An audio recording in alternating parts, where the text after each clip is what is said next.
Howdy, my name is Sarah Bilski, and this is my scholarly research presentation on the characteristics of action research in music education. So my author's name was Dr. Tim Kane, and he is a very active member in the education system. Kane is a white male in his mid to late 50s. He received his Bachelor's of Science in Education, his Master's in Music, and his PhD in Education from the University of Southampton in 2006. For 19 years, he taught music in 4 secondary schools before moving into teacher education.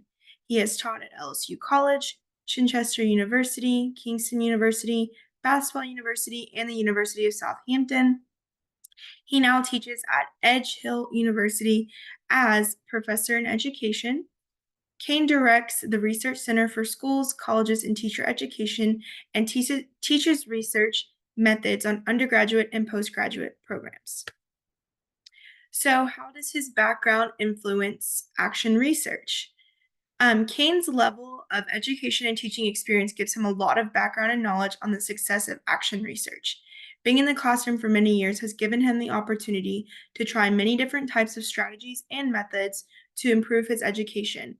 So when he heard about action research in his part-time diploma course while teaching, he was able to try it out, and his findings showed him the amount of insight that action research can give you on teaching and profound success you can have when you integrate research with action. So some of the main ideas that I took away from Dr. Kane's article are as follows. The first one is action research was kind of described as something similar to what teachers do every day in the classroom. You have a lesson, you reflect on it, and you adjust. But action research really takes this a step further by combining theory and practice in a powerful way. Another main idea that I took away from the article was that action research can give us findings that lead to a deeper understanding of the operational and experience curriculum and changes in teaching. So while doing action research, you're learning about how teaching is changing, as well as how to adapt to it and how to adapt to different curriculum that teachers are seeing every year. And so, unlike some of the other types of research, action research is seen as having a value in itself, independently of any published report, because the process of carrying out the project can positively affect practice. So, action research affects practice, and the reports can lead to dissemination of practitioners' knowledge. So, by doing action research, we are learning as teachers, and we are able to spread that knowledge to other teachers and to other educators to really overall help education constantly grow. So some of the implications, what implications does reading have for research conducted by educators? One of the biggest implications that I see is the integrating of theory and practice.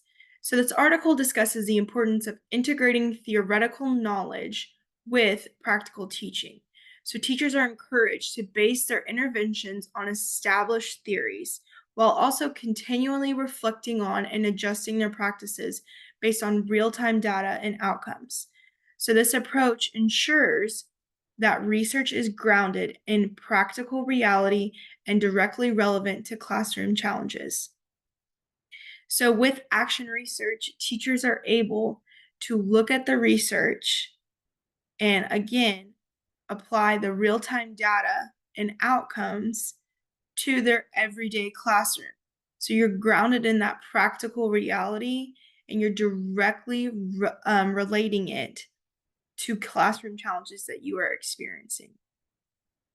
So another implication that this reading has for educators is reflective practice. This article puts a huge emphasis on reflection and action research and how it highlights the need for educators to critically analyze their own teaching practices. So this involves asking questions about what worked, what didn't work, and why it didn't work. Educators are also encouraged to be reflective practitioners who continuously seek to understand and improve their own teaching through systematic inquiry. So, reflective practice, it's always happening, right? It's never stopping. We're always reflecting as teachers, and especially with action research, it allows us to constantly be on the lookout for those new things and constantly reflect about what we're doing in our own classroom. So, some connections that I made to our readings from class, some similarities I noticed is that both the readings from class and the article by Dr. Kane emphasize how action research is something that is continually happening and never really has an ending. It's this constant circle of researching, reflecting, practicing. I mean, it's constantly going. And so it's really never ending. We can constantly research and try to better our practices throughout the whole school year. And both discuss how action research can improve educational practices. It's very clear that in every article you read about action research, it's going to talk about the benefits of action research and how it can really improve educational practice.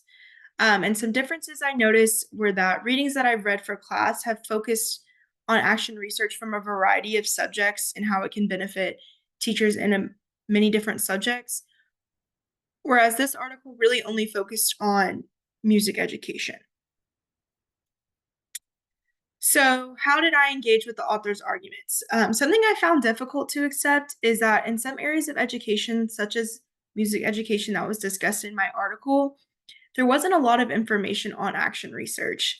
And that made it more challenging for the teachers to conduct action research in those areas of education. It specifically talked about how music teachers were struggling to do action research because there just wasn't enough for them to there wasn't enough information to help them to help support them. So that's kind of hard to hear because you don't ever want a certain subject of education to fall behind. And something I found easy to accept is that as teachers, we're never fully done learning. We're constantly learning how to adapt to the new ways of teaching and the new things that are coming out in education. So these writings really taught me that action research is something that's continually happening throughout the school year. It's not something that just happens for one lesson or one topic. So as a teacher, I will constantly be looking at my students' results, researching new theories and practices, and applying them to my daily teaching. So, discussion questions. How can you, as an educator, see action research benefiting you and your students in the classroom? And do you think it is still essential for teachers to learn about outdated teaching styles, even though they're not used, and we are constantly doing action research to find better teaching methods? Thanks and gig 'em.